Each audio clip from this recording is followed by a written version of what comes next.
Probably like most sports, the kind of built-in advantage that the big teams have, obviously McLaren being one of them, is it's all about people.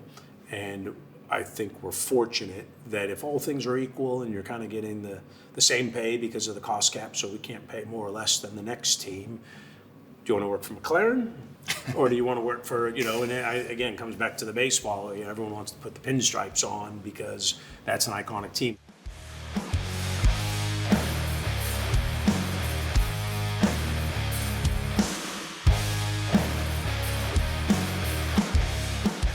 Joining me today is Zach Brown. Zach, thanks for being here with us. Thanks for having me. In October, you clinched back-to-back Constructors' Championships for McLaren. Let me ask you, how does one celebrate that properly?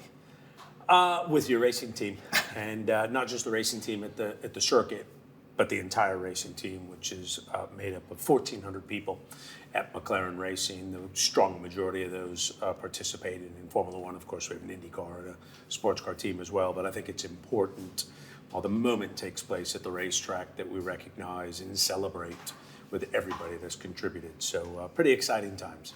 Let's flash back a little bit. You become CEO of McLaren Racing in 2018. Obviously, the team's fortunes are much different back then. I'm curious, kind of, what was it like coming in at that point? What was the state of the competitiveness of the team, the business? What did it look like? It wasn't pretty. We had a great brand. We're the second most historic team in Formula One and motor racing. So I knew I had that to play with, but I didn't quite realize how bad it was. We had record low sponsorship, corporate partnership. Our fans were pretty upset because we hadn't done our usual winning for a long time. A lot of morale issues on the factory floor. Other than that, everything was great. But I knew that we had a great history. I knew that we must have some fantastic people inside the organization because there'd been a lot of winning done previously by the same individuals, and that we lacked leadership and motivation and teamwork. And so ultimately went about first kind of tackling the commercial side of our shortcomings, because that was kind of more my background, getting the fans re-engaged, becoming vibrant, going from being an exclusive team to an inclusive team, and then reversing the downward trajectory we're on. And it took a little bit of time, but once we got going, it's almost been a straight run up to the top, other than in 2023 where we had a big dip, but we recovered extremely well for that, and a couple championships from that moment onwards. You mentioned the rich history of the brand, obviously. I'm curious, do those expectations kind of feel heavy on your shoulders as you're going through this path? They do. I think, I'm a baseball guy, and so if you're a New York Yankees fan, pick a team. I'm a St. Louis Cardinals fan, but expectations if you're the New York Yankees or a team of that caliber is that you should be winning all the time, and when you don't, because you have a huge fan base, you got a lot of people that if you're kind of letting down. So it does feel an immense amount of pressure. I'm happy we've been through what we've been through, because I think it's made us a more resilient, stronger racing team, but certainly didn't enjoy it at the time. So you mentioned that obviously one of the things you came in and wanted to kind of rectify immediately was kind of the level of corporate sponsorship. I'm curious, was that kind of what you deemed the most crucial area to grow? Were there other parts of the business you thought could kind of really bring things up going, or was it just we need to fix corporate sponsorship ASAP? It was all of the above, but ultimately if you don't have enough corporate partnerships, you're not going to be able to invest in the technology and your people and get the best drivers. And it was also something, when I was done racing, I spent 20 years created a motorsports agency. So it was an area that I knew I could help lead the transformation of McLaren, and if I could bring in great corporate partners that would let us invest in our people, our infrastructure, and our team, and kind of get some momentum going. So it was kind of more about being kind of the lowest hanging fruit, so to speak, for my skill set, because I certainly wasn't about ready to jump into our aero department and start making recommendations on how we can improve our aerodynamics. That would we'd still be at the back of the grid if I was doing that. At this point, though, obviously you got to spend money to build a winning car, and this is a point where spending is not capped. The cost cap is not implemented yet. So how do you kind of navigate that pre-cost cap, free spending period when you're still trying to rev up the business as well? It was tough. That was one of the reasons why we were such a proponent of the cost cap, was to level the playing field. So we were spending more than we had. The game of Formula One at that point was who can afford to kind of lose the most. And then you had the big OEMs in, and because the commercial returns are so awesome in Formula One, they could justify spending $500 million because they were getting a great marketing return, but we didn't have that. So that's one of the main reasons why I fought so hard to bring in the cost cap at the right level. And I think we're seeing not only is McLaren seeing the benefit of that, but the sport. Last year we had 7 different winners win multiple races. I've never seen Formula One so competitive. And if you look at the NFLs, and it's something that MLB is trying to do now, is balance it to where everyone has 9 players on the field, where right now you've got 12 and 7 from an economic point of view, and that was the same way in Formula One. Do you think the goal of creating more parity is going as far as it should? Because obviously Red Bull, since cost cap, has had some dominant seasons. You guys are having dominant seasons, and we're still, seeing these class of teams where, you have the dominant, people at the front of the grid and those kind of stuck at the back. So there are inherent advantages, whether it comes to facilities or, being able to spend on drivers. Are we really accomplishing the goal of parity, or is there work kind of left to do there? I think there's always work left to do. I do think we are accomplishing it. If we look at, even though we've won the most races this year, we haven't had the most polls. You still have had three different teams, 30% of the field win races. Last year, even though we had a fantastic year, it came down to the last lap of the championship for us to clinch the championship. So I think it's definitely going the right direction. I think probably like most sports, the kind of built-in advantage that the big teams have, obviously McLaren being one of them, is it's all about people. And I think we're fortunate that if all things are equal and you're kind of getting the same pay because of the cost cap, so we can't pay more or less than the next team. Do you want to work for McLaren? Or do you want to work for, and it again comes back to the baseball. Everyone wants to put the pinstripes on because that's an iconic team. So I think we have a built-in advantage in that we're a team that people probably have a stronger desire to work for, like the other few big teams. But otherwise, we're all playing with kind of the same size bat. One of the interesting things about the cost cap, too, is you have these teams that are generating hundreds of millions of dollars in revenue. And if you can cap what you're spending on expenses, all of a sudden profitability is a very realistic thing. How much of a goal has that become? Because again, this is still a relatively new change to the sport. And I'm curious, is that important to you? Do you see that as something that you need to fulfill every year, or is it just kind of an added bonus? It's kind of all of the above. If I put in sequence, what are our priorities? Our priorities that are win, right? That's the remit that I've been given, is go win championships, take care of our employees, our team, have a great work environment, have awesome fans. Oh, by the way, as an owner who likes to write checks and capital calls, but that's we're a performance-led business and organization, and if you can accomplish having huge fans, great corporate partners, winning races, the profit kind of takes care of itself. But we're not in this to drive a profit. But of course, as our shareholders, two great shareholders, anything we can do to build value and give them a return on their investment. And if you look at the valuation that's been reported recently from the acquisition of our minority partners to where it was 5 years ago, the growth has been amazing. And I do think that having a healthy sport, having race teams be healthy and creating value, ultimately puts better performance on the track, because we can afford to go racing versus what we've seen in the past, where teams that have been had financial challenges that ultimately then can't perform on track. A couple things there I want to come back to. We're going to put that to the side for a second. Flash forward to where we are now. Obviously, it seemed like, following Mercedes' incredible run, Red Bull was going to be the team of the decade. But you avert, a budding Red Bull dynasty. And I'm curious, did you feel like you were there already? Did you feel like you arrived early? How exactly did you avert kind of the budding dynasty here? It's interesting. Some people inside our factory thought we would be exactly where we were. I'm a bit more of a pessimist, but I use that as a way to motivate me.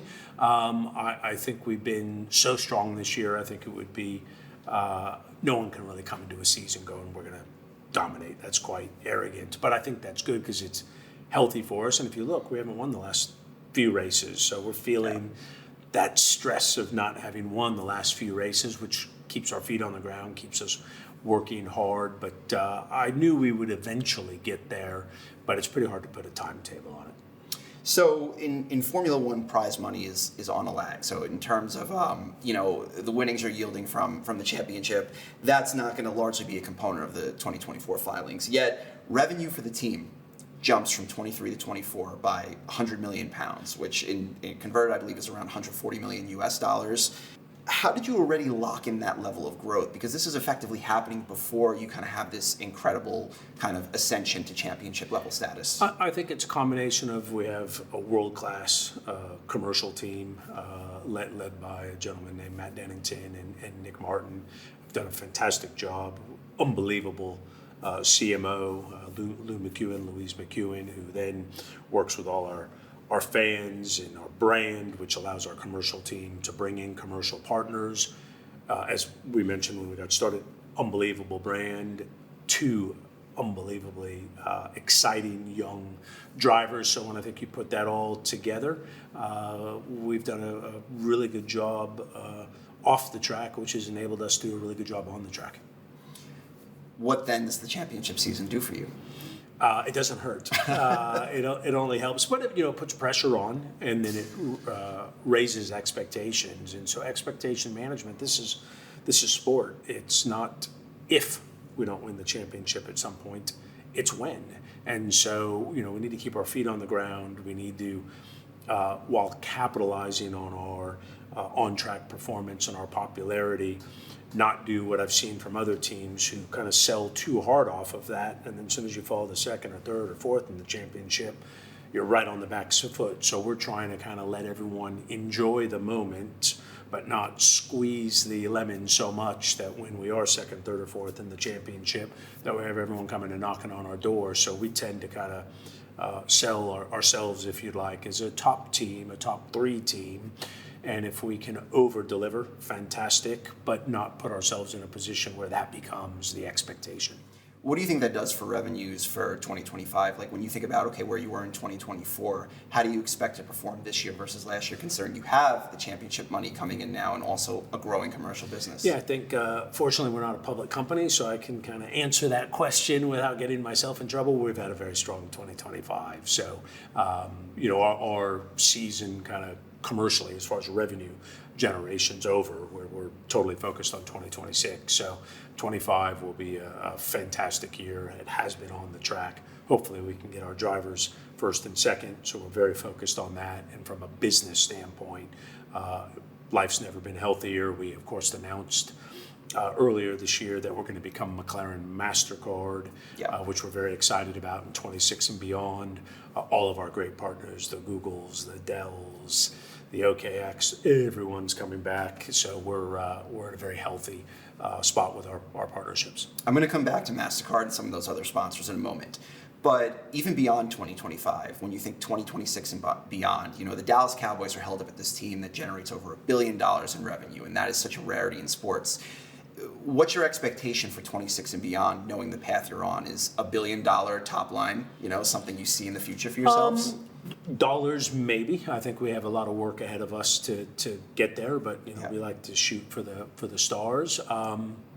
We don't have unlimited inventory, so there's only so much hospitality we can put on. There's only so many hours in the day for our drivers to show up and do appearances. There's only so much real estate on the racing car, so we are towards our peak, if you'd like. We are entering the World Endurance Championship in 2027, which is the 24 hours of Le Mans. That's to create some more opportunity for partners to join McLaren Racing. So $1 billion top line, it won't happen tomorrow, but it's something good to shoot at.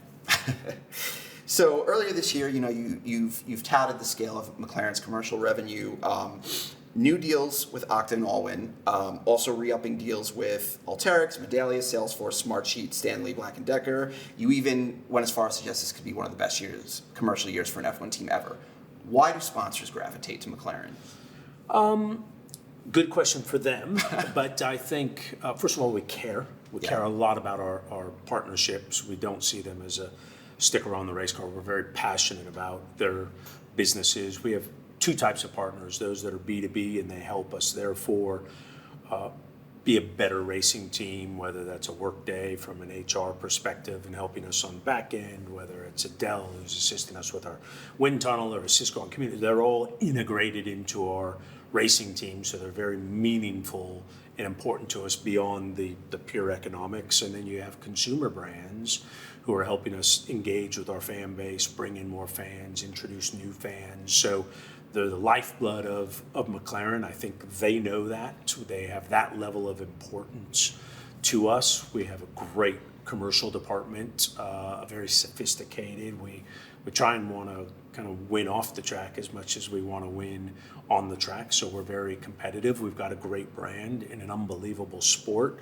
We're going to be the only team competing for the Triple Crown again, which is the Indy 500, Monaco, and Le Mans, those 3 championships. So I think we have an exciting proposition in a bunch of different ways.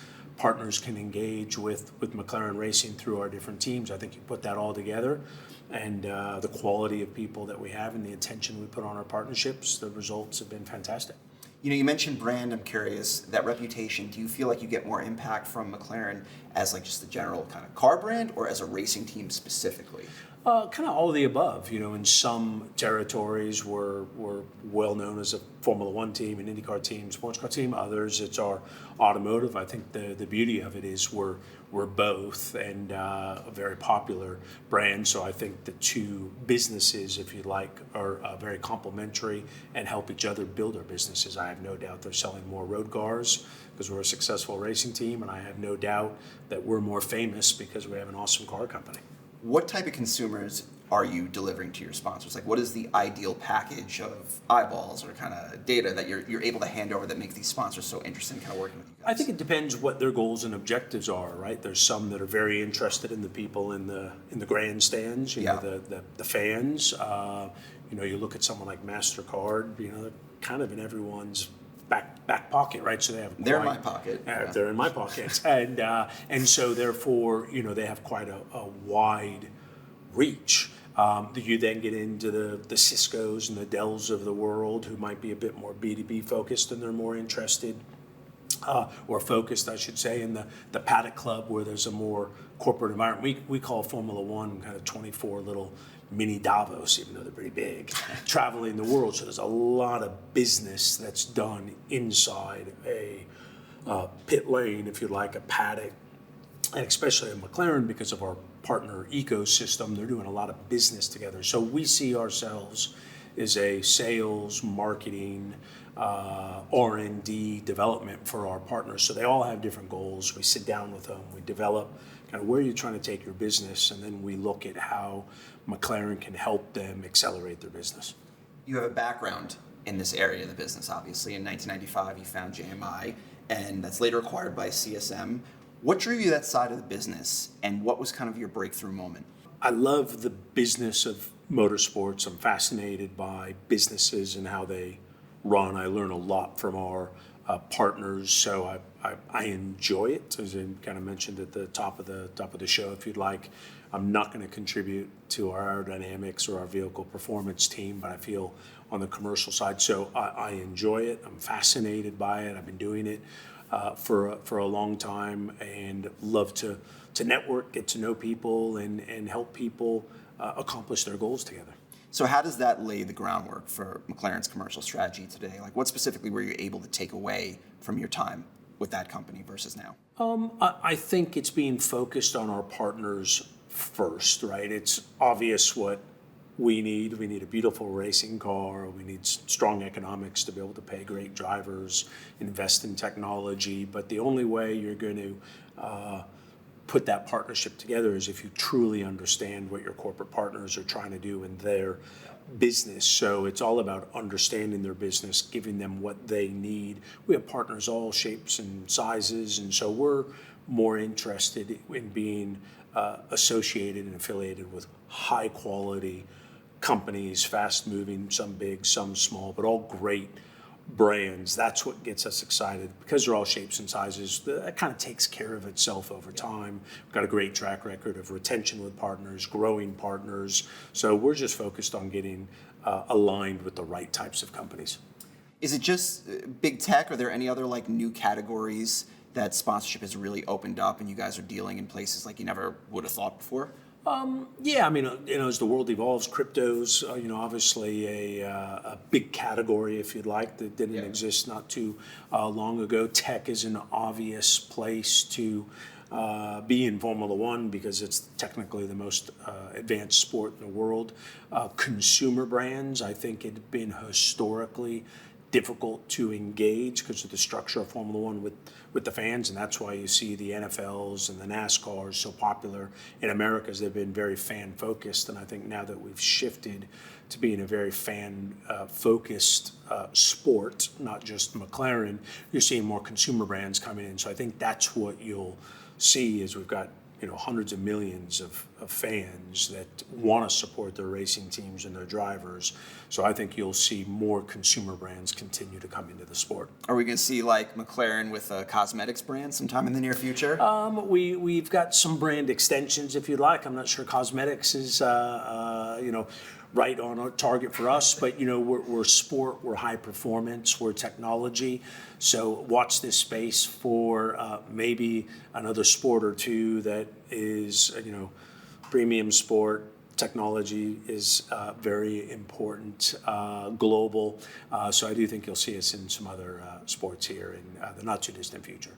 So when you talk about kind of the U.S., Middle East, Asia, do you feel like you guys have fully tapped the sponsorship opportunities? Do you feel like there are still plenty of brands knocking at the door trying to get in? Oh, I think there's plenty of room for growth. I think Asia Pac is a territory that we need to continue to grow in. I think Europe's always been the sweet spot of Formula One, and we're in an unbelievable place, not just in North America, but America's, right, where we've got, I think it's about 6 races here. So I think we have demand for probably 30 Grand Prix, but only logistically can do 24. So I'd like to see us maybe have 20 fixed races and 8 that rotate every other year, and that's a way to expand the geography of where we hold races without expanding the actual calendar itself on an annual basis. Okay, so MasterCard, first title sponsor since Vodafone since 2013. How significant is this? I mean, runs through 2031. Reports say it's more than $100 million annually. Should we believe that? Is this the biggest partnership McLaren's ever had? It is the biggest partnership that McLaren have ever put together, which is very exciting. I said from day one we weren't pursuing a naming rights partner until we kind of found the right one. We, as you mentioned, we've had a very healthy financial season. So for us, it was about having the right partner. They had billions of transactions. So when you think about how global they are, technology, they're of course kind of B2B in how they do business, but they're a massive consumer brand. Who hasn't heard of MasterCard or doesn't have a MasterCard in their back pocket? So I think they're going to give us great ways to engage with our fans on a global basis. They're very experience-based. They're very passion-based. So there's a lot of similarities. I think McLaren MasterCard rolls off the tongue quite nicely. We were looking for if we were going to get into that business, a long-term partnership, because their brand is next to ours, and so we don't want to put just any brand next to ours, and we don't want to do it for a short period of time. If we're going to rebrand ourselves, it needs to be the right partner for the right term who can help deliver the right value. Put aside the economics. There's a lot of companies that can deliver economics, but who can actually deliver an increased fan base for us and work with all of our other partners. So I couldn't be more excited by that. Do you think that a 9-figure annual partnership is the price of doing business for a title sponsor in Formula One now, or is that something that's unique to McLaren? A little bit of both, in the sense of I think the big teams, that's the value that we can deliver, right? People are only going to pay what they feel is good value, and I think your top teams, your top 3-4 teams can deliver that type of return where someone's happy writing that check. I think as you go further down the field, the economics start to diminish because they just don't have the same brand power we do. So to me, it's all about the value that we can create that warrants someone going, I'm comfortable with that level of investment because I feel like I'm getting that back and more. I do say, I don't know if there's a number Ferrari would ever accept with their iconic brand, but let me ask you, When you bring in a sponsor at that level into your portfolio, and like obviously a title sponsor is a massive, massive deal, how does that change the dynamic of your portfolio? Because obviously, I don't want to say there's an importance differential here, but there kind of is. Well, you got to take care of all your partners, and so you need to make sure you don't, overpromise and underdeliver, and go the other way. And I think, kind of coming back to my agency days, I had a lot of clients in different forms of motorsports, and it was all about having the right people, the right plan, the right size and scale to make sure you service all your partners. So you can never be in a situation where one's more important than another, and therefore you give a lesser service, if you'd like. So it's all about being prepared, regardless of how many partners you have, being prepared, passionate, scaled, focused to be able to deliver on them. So that our team that's working on MasterCard is a different group of individuals that are working with Google than are working with Cisco. So as long as you're delivering for each, you're scaled up appropriately. You don't have to kind of worry about picking and choosing who gets priority. Well, now that you kind of add this category back, I guess, how do you keep pushing the boundary going forward? Because it's not like you can add another title spot. I mean, I guess hypothetically you could. But. No, we're very happy where we are. It's all about taking care of what you have. I think the sport, and hopefully we can lead the way. I still think has a lot of room for growth around kind of, let's call it fan monetization. If you look at the NFLs and the NBAs, they're less dependent upon corporate partnership, and really their larger revenue stream is the fan base. Yeah. We're kind of the other way around. So I think we're in a great spot from a corporate partnership point of view, but I think there's lots of exciting opportunities where we can provide more products and services, digital applications, insights into our team subscription base. We have a Papaya Club, which is our fan club, but being able to pitch that at different levels of engagement where people will go, I'd love to join that club for $10 a month or $5 a race or whatever the case may be. So we're building that value proposition because we need to make sure that we deliver the right value to our fans. But I think that's a big area of revenue growth opportunity for us. McLaren recently consolidates its cap table. Reports say valuation between 3 and 3.5 billion pounds, which I believe is between 4 and 4.7 billion dollars. Walk me through the deal. Why does that make sense for you guys? Well, I think the sport, until it was kind of fixed, if you'd like, with the cost cap, you always had a few teams in big trouble and going out of business. And then you had others that, the kind of financial fair play was way out of balance. If you look at the value creation of these NFL, these NBA teams that are, skyrocketing, and yet Formula One's the largest annual sporting event in the world, it was a bit of a head scratcher of, why I think it was public knowledge that Williams was traded around 150 million. It was public knowledge what our value was when our investors came in. It was around $500 million.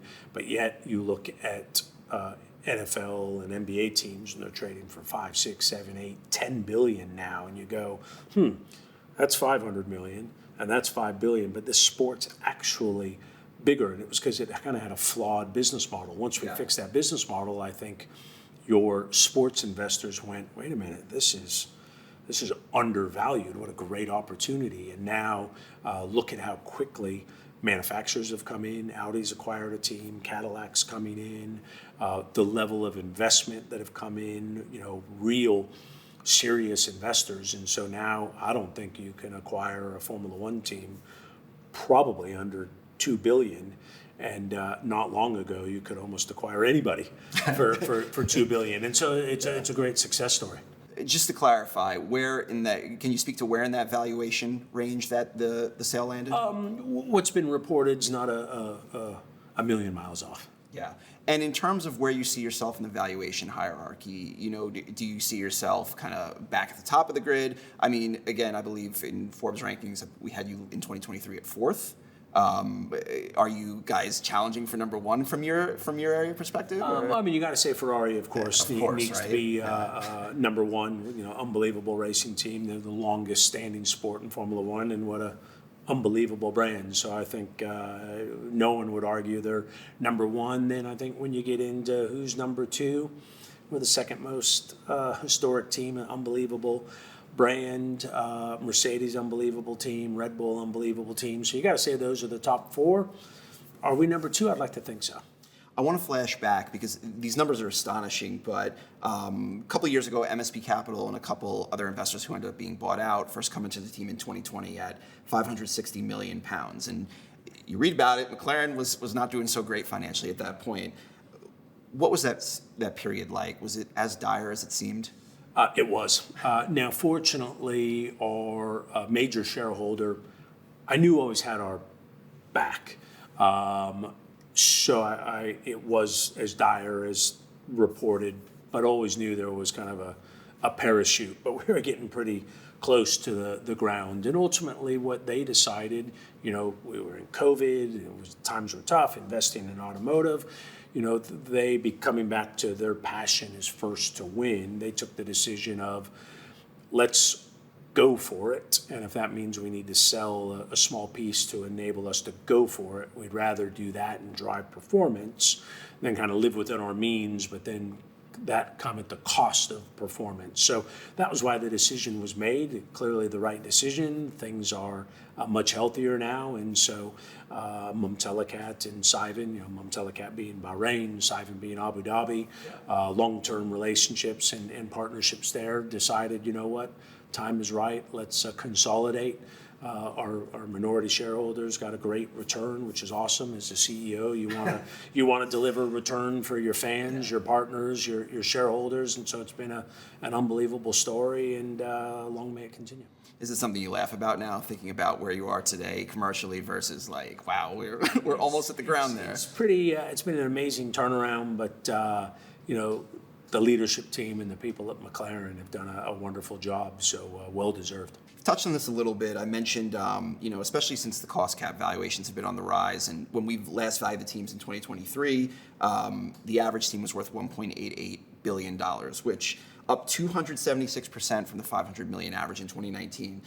So why are we seeing such rapid growth? Is it just we literally just turned the knob on fixing the business model and now everything works? Yeah, is there more to it? No, I think it's as simple as that. It wasn't quite simple getting there. I can tell you from being in those meetings around cost cap, it was pretty had some big arguments because not everyone was supportive of it. They liked being able to win with the checkbook, if you like. Not that they weren't unbelievably great teams, but they had an advantage. So to try and level the playing field was important.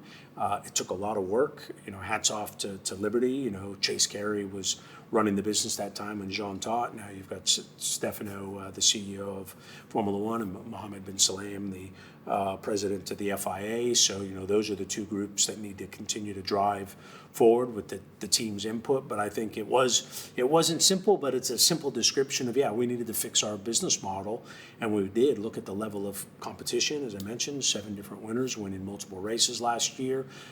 Now people are paying a lot of money to enter the sport, as Cadillac has, where 5 years ago you could invest at McLaren. Now Cadillac paid more to actually just buy a ticket to get into the game than you could buy teams for 5 years ago. So it's unbelievable value creation, but it was because I think we fixed the business model. When you think about the sport, what revenue streams are you bullish on going forward? Is media rights like the next great unlock? Because in American sports, that's the NFL, over $100 billion in media rights. For sure. I think it's a combination of rights fees to host Grand Prix continue to climb, but as I mentioned earlier, we kind of capped at 24 races. So while you can get some incremental growth there, you're not going to get it from having 28 races. You're only going to have 24. But as the demand increases, with the lack of supply, that will push up prices. Media, of course, is ever evolving in different types of media. Of course, announcement coming up here in Austin, and that'll be some increase. But I come back to, I think the fan base is probably the biggest opportunity, because we're really only kind of, 7, 8 years into this journey with Liberty, so we're quite young as far as the ways we engage with our fans. And if we can continue to give them great products and services and access, we can, we've got such a huge fan base. if you can get $1 or $2 more out of each fan over the course of the year, that will accumulate to be quite a significant number. So I think that's the biggest area of opportunity. Just speaking to MLB, NFL, NBA, and NHL, because our data goes back nearly 3 decades, the average team has appreciated over those 27 years about 1,800%, which is well outperforming the S&P 500. Do you expect F1 teams collectively to trail that, outpace that, keep in line with that? I think we've had rapid growth to get to where we are, and we've kind of caught up but still growing. So I would expect us to kind of now slot in, now that we've kind of caught up, to sit alongside in NFL. I still think the multiples that you see from an NFL and NBA are pretty awesome. Our revenue and profitability pretty much rivals any sport from what I can see. Yeah. Our popularity is really strong. So I think there was a lot of catching up to do. We've caught up. I still think there's definitely room for growth, but then we should probably ride that same wave as the other major sports, which has just been phenomenal. How does Formula One continue to grow, not just commercially, adding new fans and everything? Because gotta admit, Drive to Survive, it was great, it had a great bump. Can that really continue to create new fans here? Are there new avenues of growth we need to see? What needs to happen for the sport to keep adding fans? I think kind of more of the same, which is we're now a very inclusive sport. We've kind of pulled back the velvet rope, and we let people in to see how exciting Formula One is. So I think as media grows, and there's all the different sorts of media outlets, letting people see behind the scenes, I think we can do increase our storytelling around the technology in our sport and pitching it at a level that's not too techy if you're not very techy, but it's fascinating what goes on. And so I think being able to kind of pitch that at the right level, I think people are fascinated to understand, well, why do you have 1,000 people in a Formula One team? What do they do to build 2 cars? Well, let us show you. And I think that's an area of growth and excitement with the fans. Should Box to Box Productions be listening to that? Is that a show idea? We speak with them often. They've done a wonderful job with Netflix. So I think the more content we can provide, and also there's so many different storylines. We're not a boring sport. On track is unbelievable, off track's unbelievable. We're global. So Netflix, which I think we're now maybe in our 7th season, everyone's been exciting because it's just a different story that breaks out every weekend. Do you think the commercial uptick is something that is more attributable to kind of the broader growth of the sport, or kind of what you guys are doing specifically, or is it kind of always in this kind of mix of both? I think it's a mix of both. We're obviously dependent upon Formula One being healthy, and we contribute to that, but there's only so much we can do. But then in our own world, we need to make sure we're kind of best in class. We have a great fan event we're doing here in Austin. We did one in Trafalgar Square for our Papaya fans, which was unbelievable. So we need to continue to innovate as a racing team, because only 1% of racing fans actually attend a race live. So we still need to continue to work on how can we bring McLaren and Formula One to the 99% that follow Formula One but will never attend a Formula One race. Few of the things I want to hit, but let's do it kind of in a rapid fire way, okay? New regulations next year. It's going to completely change the car in ways we haven't seen before. How do you maintain McLaren dominance while dealing with these regulation changes? Good question, and it's going to be tough because it is a huge regulation set. I think we just need to keep doing what we're doing. We've got great people, we've got great technology, great partners. That's not changing. The regulations are changing, so we just need to attack the regulations the way we attack these previous regulations. But make no mistake about it, it will catch someone out. You'll have some sort of surprise. You'll have a big team that gets it a little bit less right than usual. Are you already looking ahead? Oh, very much. Oh, yeah. We all are. So a lot of time and effort going into the development of next year's car. Having 2 number 1 drivers, how do you balance it going forward? Treat them equally and transparently and fairly, and with lots of communication, and let the best man win. Does adding an 11th team change things for McLaren, or is it just another team to beat? Yeah, just another team to beat, but I think it's exciting for the sport. And the last thing I have to ask, Are we going to see you in more movies after F1 the movie? We saw your cameo. Are there more acting roles in your future? I like motor racing, but whatever I can do to promote the sport, I enjoy our fan base. I enjoy promoting McLaren. I remember my first Formula One race. I was 10 years old, 1981 Long Beach Grand Prix, and the impression it left on me, and it turned me into a Formula One fan and racing fan for the rest of my life. So whatever I can do that's away from the racetrack to share our great sport and McLaren with our fans, count me in. Zach Brown, thanks for being here with us. Thanks for having me on.